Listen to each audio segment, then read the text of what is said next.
Yo, what's good, guys? It's the Daywalker Reporter. I'm here to talk about a concept that I've been thinking about a lot lately, and it's the whole thing about flat characters. Recently, I just saw a live stream by Satsuki the Savage where they were different people in his Discord chat went through their favorite protagonists, and there was a lot of emphasis on a character's development. There was a lot of focus on how much a character changes throughout a story.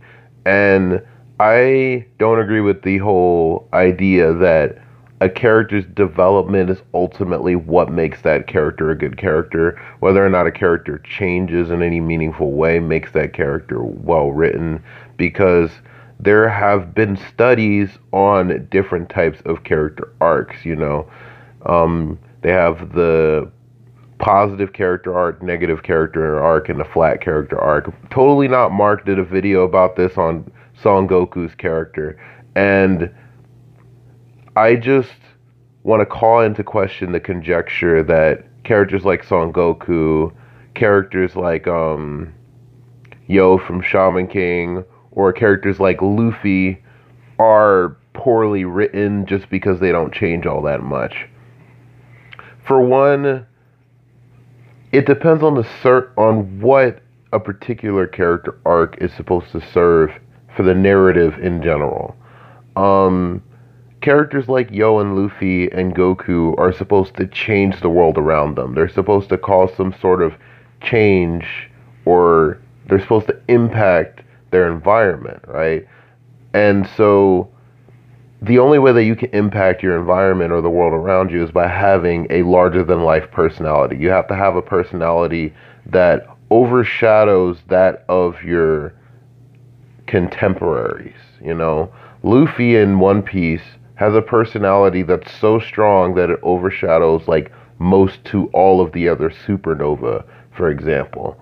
And so looking back on this, what purpose does this arc serve? Like I said before, it serves the same purpose as I just said.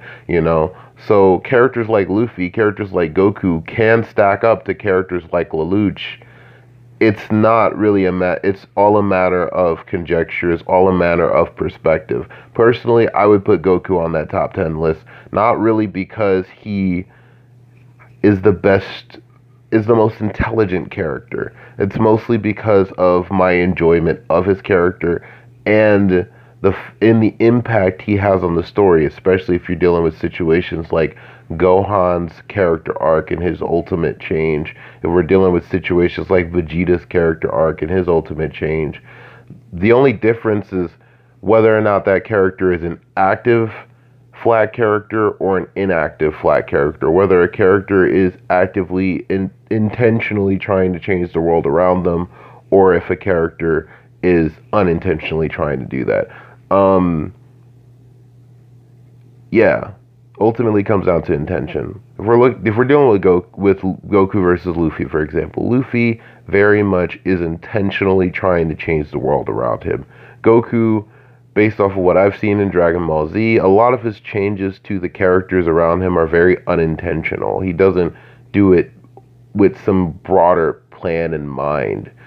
That's why I also think that characters like Senku work so well. It's because Senku is a character that's ultimately going to change the entire world. So his personality has to be larger than life. He has to have this sort of very perseverant, if that's the right word, personality.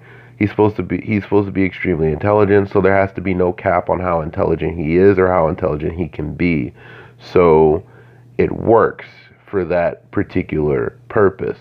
If it's more of a series that's supposed to be talking about musings involving how our world ultimately affect us, then that's different. Series like Berserk or Vinland Saga or like Hunter x Hunter, for example. Those series are ones that focus on how our environment ultimately impact us, you know? And so as a result, all of the characters are a result of their environment. All the characters are a result of their experiences, and so they change throughout their life based off of said experiences. Or even My Hero Academia, And so, yeah, final musings on flat characters. I think they overall are good when they serve the right purpose. I believe that they can work well within a story, and when we're dealing with top 10 lists, I believe that people should take into consideration the fact that even if a character is flat, that doesn't automatically mean that they're bad. It just is all a matter of what you value in a character per se. And ultimately, what I value more than anything is probably between the lines of intention and intrigue, whether or not that character is intentionally causing changes within a story, or whether or not I just find their baseline personality fun to read or watch. For example, Gintoki from Gintama is a lot of fun to read and watch, and he's a primary example of a flat character. Gintama doesn't need to develop all that much because his purpose is to show him in different situations and how those situations impact the world around him. But yeah, that's just a quick video, me talking about flat characters and characters in general. Just me rambling. Peace.